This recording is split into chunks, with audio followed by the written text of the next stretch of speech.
On today's show, well, that didn't go well. Cavs get crushed by Oklahoma City on Martin Luther King Jr. Day. We'll talk about everything that went wrong because nothing went right against the Thunder on today's edition of Locked On Cavs.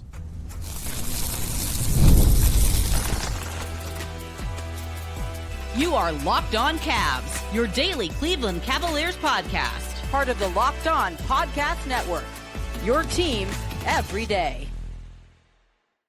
Hi again, everybody. My name is Danny Cunningham, and I cover the Cleveland Cavaliers over at my Substack, The Inside Shot, and you're listening to another edition of Locked On Cavs, a proud part of the Locked On Podcast Network, now the #1 sports podcast network in all of America. You can find this show and any other Locked On podcast anywhere you get them. That means Apple, that means Spotify, that means YouTube as well. If you're watching on YouTube, do us a favor, hit the notification bell and the thumbs up button as we get started here. And make sure you click subscribe wherever you might be listening to this show. On Monday afternoon, the Cleveland Cavaliers lost to the Oklahoma City Thunder 136-104. We'll talk about everything that went wrong in the blowout loss to the Thunder and the things that need to go better, why this needs to be just one loss and can't snowball into more for the Cavs. And we will talk the pregame comments about Kenny Atkinson had on Darius Garland and his latest toe injury. But we need to start with the meat of this game because this was one of the worst performances that the Cavs have had all season long. But I think that this bad performance from the Cavs, which unquestionably came at a bad time, they played a very bad game against what I think is the best team in basketball in Oklahoma City. And that's how you get a score like 136-104. I will say, I don't think the final score is indicative of what this game was. I think this deserved to be like a 20-point loss as opposed to a 32-point loss. But Oklahoma City kept making and shooting and making threes throughout the fourth quarter, and that's why it escalated as high as it did. Like for most of this game, the Cavs were down somewhere between 12 and 18 points. So I think losing by 20 would have been a more appropriate way to judge this game. But nevertheless, this is not like it was a game where you felt like the Cavs had a chance. They cut it, I believe, to within 8 at certain points in the third quarter. But even then, even with the Cavs having so many comebacks this season, and I think they were down by 12 entering the fourth quarter, it never felt like a time when, yes, Donovan Mitchell's about to turn it on and the Cavs are going to come back and this place is going to catch fire inside Rocket Arena and they're going to have a chance to win this game and have an awesome win and feel really good about themselves. Never necessarily felt like that. But the reason why I think that this bad game, because this is not the first bad game that the Cavs have had, obviously, this year, but I think this one feels different for a number of different reasons. And was this a great effort for 48 minutes? No, of course not. There was a stretch to start the third quarter. I'm like, this is just such uninspiring basketball. And truthfully, the Thunder were part of that. They were not playing well. Like I did not think they played hard at the start of the third quarter either. Like the Cavs didn't play hard for 48 minutes. They weren't focused for 48 minutes. They very rarely played with force, but I don't look at this as an effort loss, right? They had games against the overtime loss against the Charlotte Hornets. They didn't play hard enough in that game. Both losses to the Chicago Bulls. They didn't play hard enough in those games. The loss to the Golden State Warriors. Not sure they played hard enough in that game. This wasn't a game where I'm just like, you know what? If the Cavs just played harder, they win. This wasn't a game like that. They have, as I mentioned, several games throughout the first 44 that they've played so far that you can say if they play harder in that game, they probably win. This was not about effort. This was about the Thunder being a better basketball team in every single facet of the game on Monday than the Cavs were. Cavs offensively could not generate good shots. The Thunder offensively didn't seem to have a problem doing that. They tied a franchise record, I believe, for best three-point shooting percentage in a single game.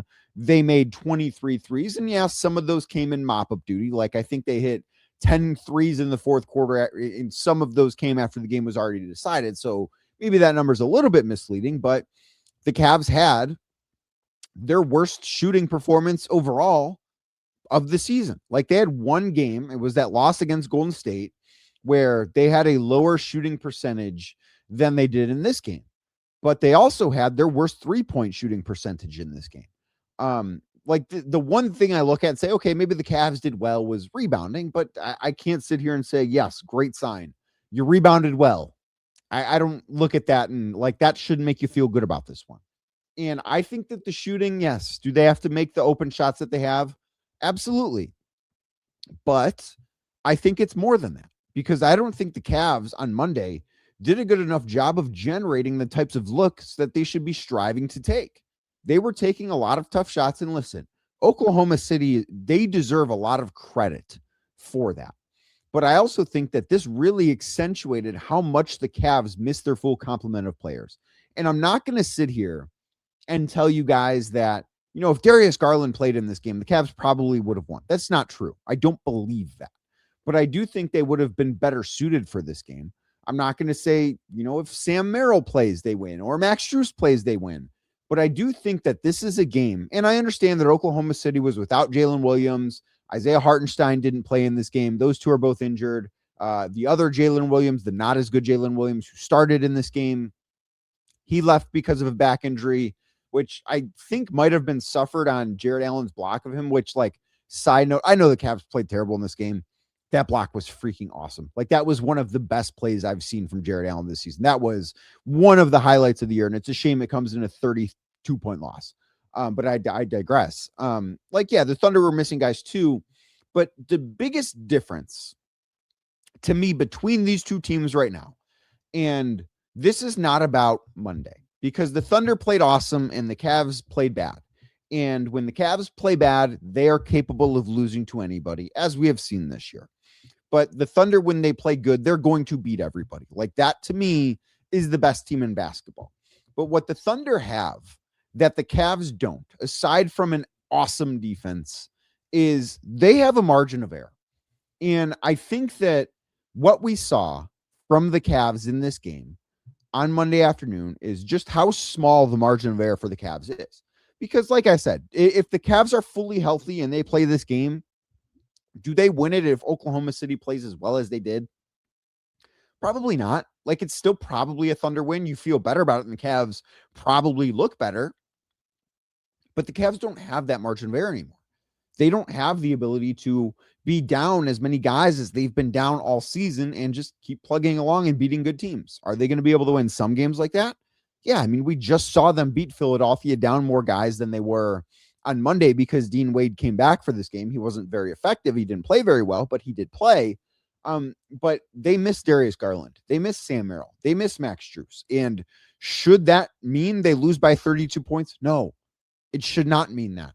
And I don't think the Cavs are relying on that. Like, I don't think they're sitting here and saying, man, we got our butts kicked, but if we have Darius Garland next time, it's a different story. I don't think that's the case. But I do think that there are individual areas that you can look at and say, you know what, they really miss Darius Garland's ability to get into the paint, to break defenses down, because without him, they don't have enough guys that can do that. And that's why I think the notion that some people want to trade Darius Garland is a silly one, because offensively, for as much weight as Donovan Mitchell has carried, I don't think Donovan Mitchell can do everything in the postseason. I don't think Donovan Mitchell can be their sole offensive hub in the postseason, and this team gets to the NBA Finals. I think they badly need Darius Garland, and I think that was on display on Monday afternoon. Sam Merrill is a role player. Max Strus is a role player, but those guys serve a purpose that really nobody else on the Cavs does. And that's why I think that we saw this team play a bad game against a great team and get absolutely throttled, because the Cavs couldn't generate anything good offensively. Like, Donovan Mitchell had a really bad game, one of his worst games of the season. And I don't think it's coincidental that came against Oklahoma City. So Donovan's final line in this game against the Thunder, he was 5 of 18. He scored 19 points in 35 minutes, was a minus 26 when he was on the floor.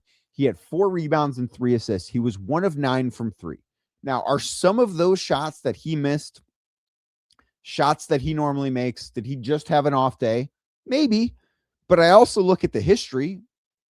When Donovan's on the Cavs against Oklahoma City and think, okay, well, that might be something, because go back to last year. Obviously, the Cavs won the game against the Thunder in Cleveland, and part of that was because Jared Allen had a great game. Evan Mobley had a great game in that one. Darius Garland, I think, played relatively well in that one. Donovan wasn't very good.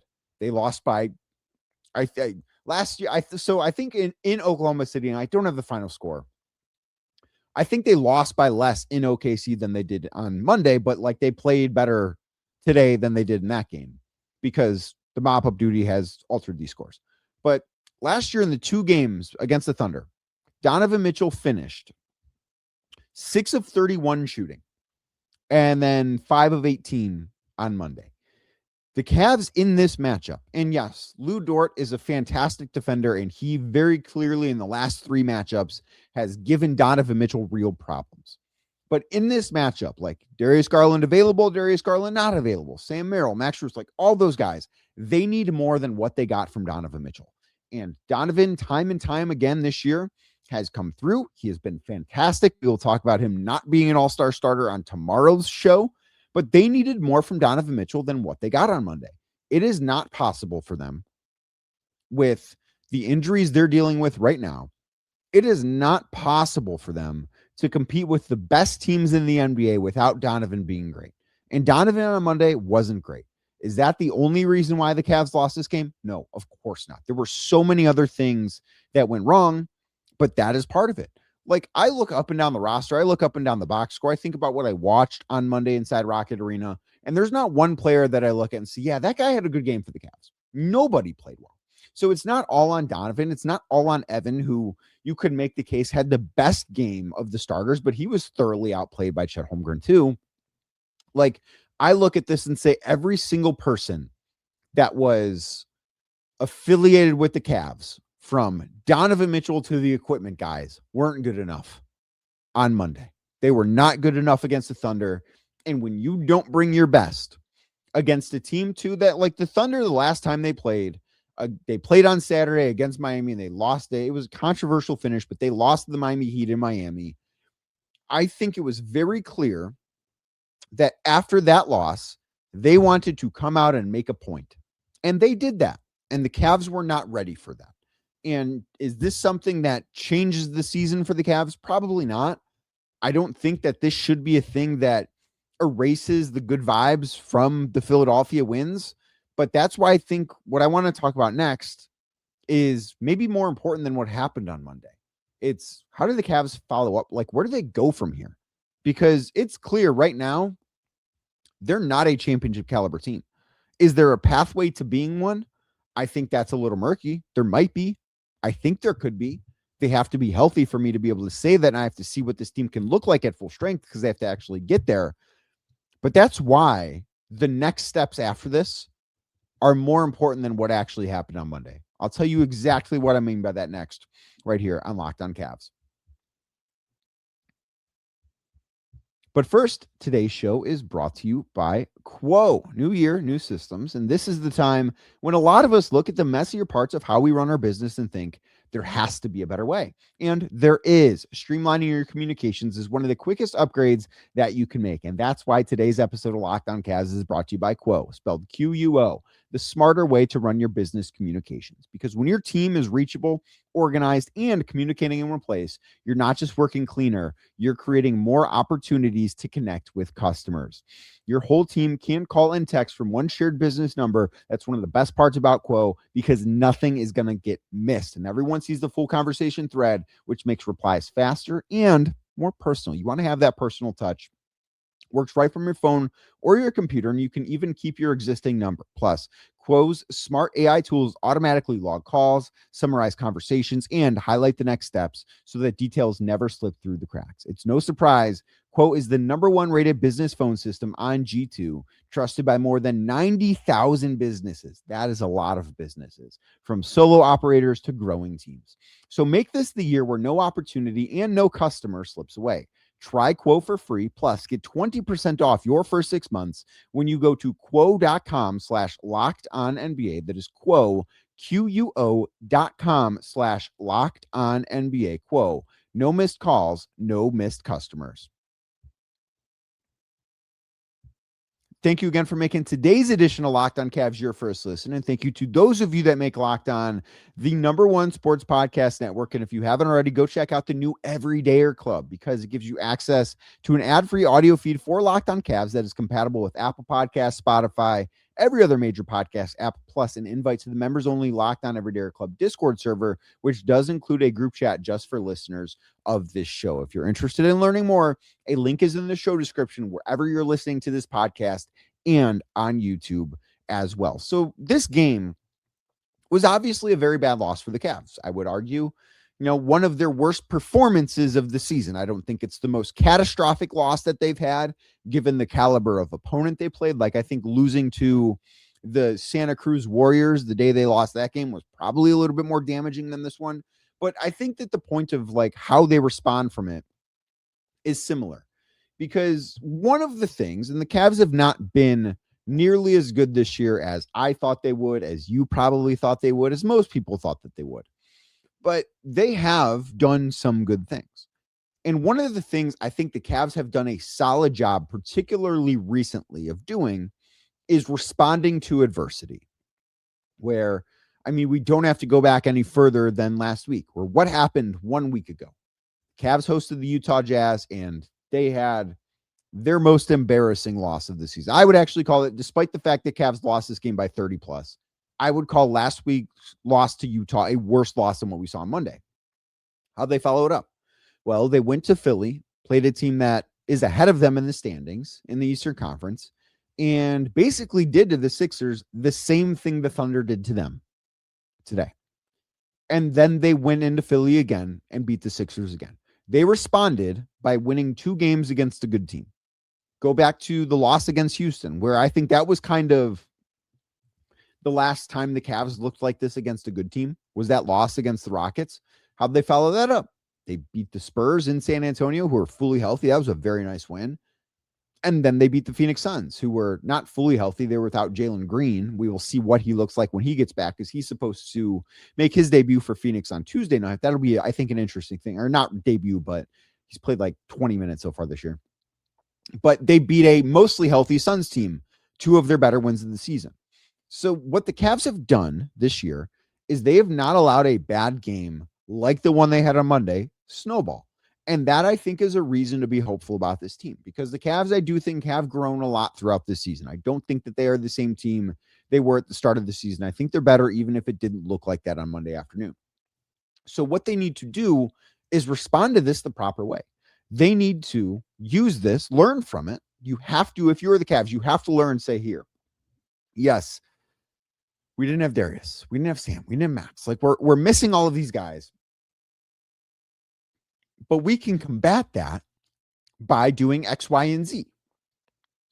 We can put Jalen Tyson in a different position. We could maybe have a different starting lineup than what we did, because we saw the Cavs have their 24th different starting lineup of the season on Monday, which is more starting lineups than they had all of last year. They played 82 games last year. They've played 44 this year. They have more starting lineups this year than they did last year. And so maybe they start differently, and that sets them off on a better foot, because like the Thunder in this game, they made 8 of their first 9 shots, and that set the tone. They scored on 8 of their first 10 possessions, I believe it was, because there was a turnover mixed in there too. And the Cavs really never recovered from that. So maybe it's things like that. Like, there are things to learn from this, but what will tell us more about this team, then we will learn more about the Cavs from Wednesday's game in Charlotte against the Hornets upcoming than we did on Monday against the Thunder. Yeah, the Thunder are awesome. We knew that. The Cavs are not at the same level as the Thunder right now. We knew that, right? Even if the Thunder haven't played great lately, I thought that they really looked like a great team on Monday. Like, I thought that was the best defensive performance I have seen any team have against the Cavs so far this year. Give them all the credit in the world for that. So we know there's a gap there. I don't think we learned that. Like, I don't think anybody went into this game thinking, you know what? The Cavs and the Thunder are 2 teams on the same level right now. The Cavs hope to get to the Thunder's level by the end of the season. I'm not ready to say that's possible right now. Again, like I said earlier, I think that road is a little bit murky to get there, but I don't think it's like some wild thing to think that the Cavs can't get a lot better than they are right now, because 12 months ago, the Cavs were on the Thunder's level. Now, obviously, they've gone on and won a title, and they're a different team than they were last year. Like, they're better than they were last year, I think, despite their record maybe not exactly being as good so far this season. I think they've taken their foot off the gas at times, and their foot was firmly planted on the gas on Monday. But how the Cavs respond to this, because they have built some positive momentum, and they did a good job of responding to the loss against Utah. And prior to that game against Utah, they had strung a couple of nice wins together. Like, they've done more good than bad over the last month at this point. Over the last month, they've done, I think, much more good than bad. They have not, the thing they have not done, and the next challenge for them, I think, is this. The Cleveland Cavaliers this year have done a terrible job of handling success. It seems like every time they find a way to take steps forward, to put together impressive performances, to do things that maybe make you excited about this team and think, yes, the Cavs have turned the corner, they follow it up with a dud. And I'm not going to say that all of these losses sort of have been like that, but think about lately, like the loss to Utah was right on the heels of the best win of the season against the Wolves. This loss, right on the heels of two really impressive, albeit for different reasons, but really impressive wins over the Philadelphia 76ers. The loss against Detroit came right on the heels of 3 wins against 3 good Western Conference teams. And I think even that win over Denver, in which Nikola Jokic didn't play, like with how good the Nuggets have been without him, I think you probably look back on that and say, you know what, that was actually, despite the fact it felt like the Cavs screwed around a little bit, that was actually a pretty good win that you should be happy about in a way that maybe in the moment didn't feel quite as good. So they have not found a way to handle success yet. And this is obviously a step backwards in that department because, again, they lost by 32. But what they need to do, and I think they have a stretch where they can try and do it, like these next 5 games, I think are important ones. They go to Charlotte on Wednesday. The Hornets are not as bad as the record says. They're even in terms of point differential. Like, advanced metrics will tell you the Charlotte Hornets right now are a better basketball team than the Los Angeles Lakers. And they just went into LA and beat the Lakers earlier this past weekend. Like, they have Charlotte on the road, Sacramento at home. Sacramento's playing better lately. They're still not good. Orlando twice. Those games against Orlando are very big games. And then the Lakers at home before they go out west for a 5-game road trip. Like, these games should give the Cavs an opportunity because I do think they will respond the right way. Like, in listening to what everybody organizationally from Kenny Atkinson to Donovan Mitchell had to say, like, I do think they're going to respond well. And that is something we have evidence that they know how to do. They know how to respond well to really poor performances because, unfortunately, they've had too many poor performances this year. So now it's about, if they respond well again, how can they extend that? How can they manage success better? How can they continue to keep their foot on the gas and string together these really impressive performances without a game like the one they had on Monday? Now, if they don't respond well to this, then this game looks like a disaster. But if this is just one game that happens, and Kenny kind of said this about the Utah game, you can make a case this was the first Minnesota game. Like, sometimes teams are going to have duds. I don't know that this was the worst game the Cavs played. I think it was a bad game against the best opponent they've played. But I think that they're far away from the Thunder right now. It doesn't mean they're far away from the Thunder forever. Would I bet on them getting to Oklahoma City's level? Not so sure that I would do that.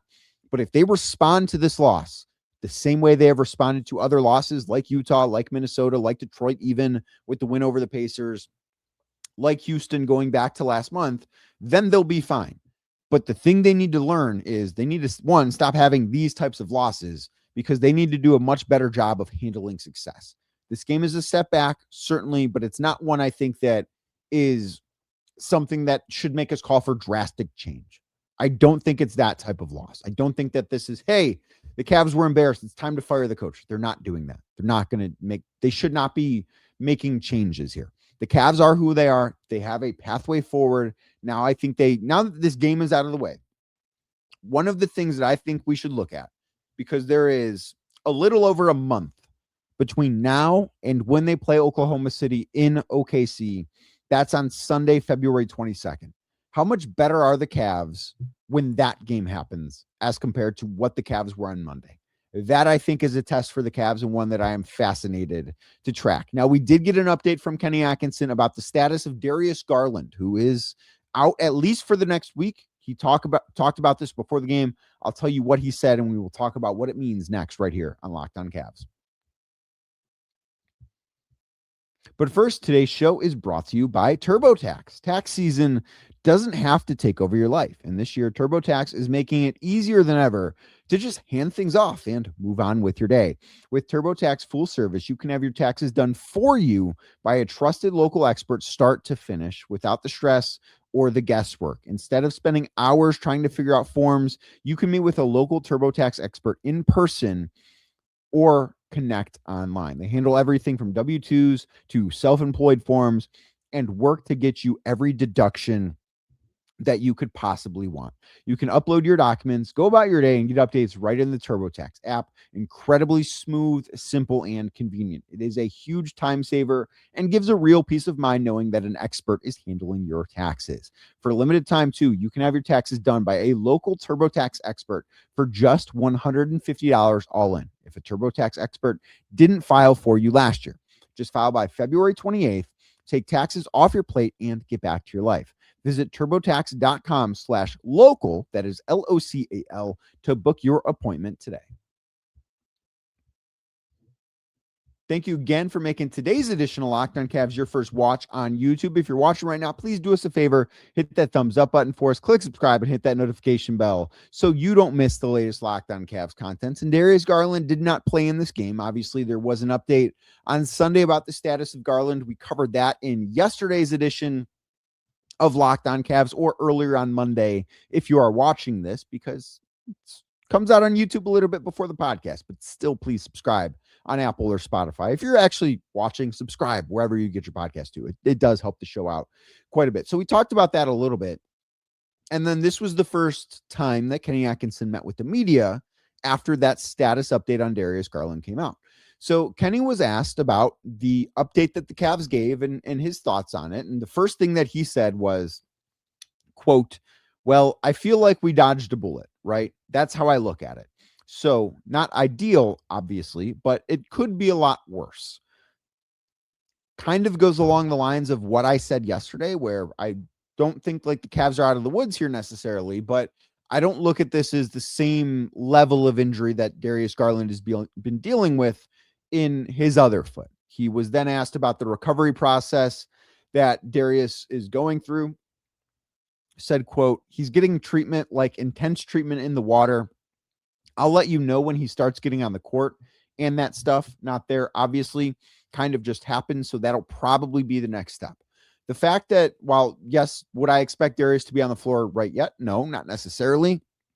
But if Darius Garland getting back on the floor is the next step here, I think you feel pretty good about this process not being one that's going to be long and drawn out. Now, the Cavs are going to need other guys to step up, and I talked about that on yesterday's show too. Like, they need Jalen Tyson to be better than he was in this game against the Thunder. They need Tyrese Proctor to play well. They need Lonzo Ball to be better than he's been lately. They need Craig Porter Jr. to be better, although he had an awesome block on Chet Holmgren. That was one of the plays of the game too. On Monday. Like, they need all of those guys to step up, and that's going to be something that helps to determine what the Cavs look like moving forward. They can't survive without Darius forever, but I do think that if this is a week or 2 weeks, let's say he's back at the start of February, I think things will be okay. I don't think it's necessarily something to worry about that much. And I also think too, because of some of the development, and I look at Jalen in particular with this, because of some of the internal development that guys have had, I think the Cavs are in a better position right now to deal with the absence of Darius Garland than they were at the start of the season. They can trust Jalen Tyson in a way they couldn't before the season. I think they trust Craig Porter Jr. more than they did at the start of the season. So those things matter as you talk about replacing Darius. But I do, again, to get back to the original point at the top of the show, I do think that the Cavs are really feeling, on Monday in particular, they really felt not having somebody like Darius that can beat defenders off the dribble, that can be shifty, that can make shots, that can set up others offensively. And I do not think that not having Darius and the Cavs having more turnovers than assists in this game on Monday, I don't think that was coincidental. Now, as I said earlier, the Cavs are back in action on Wednesday taking on the Charlotte Hornets. I will have you covered before that game, hoping to have a preview of that game as well. And then I will have you also covered after that game. There will be an edition of Locked On Cavs tomorrow as well. We'll be talking about Donovan Mitchell's all-star starter snub. He still will be an all-star. I think he deserved to be a starter despite his poor play on Monday against the Thunder. So we'll talk a little bit about that on tomorrow's edition of Locked On Cavs. So I don't want you to miss that, and I don't want you to miss any edition of Locked On Cavs. So what I need you to do is wherever you are listening to this, Apple, Spotify, or YouTube, click the subscribe button. And if you're on YouTube as well, hit the thumbs up button as we get out of here and hit the notification bell. And I will be back tomorrow talking more about the Cleveland Cavaliers.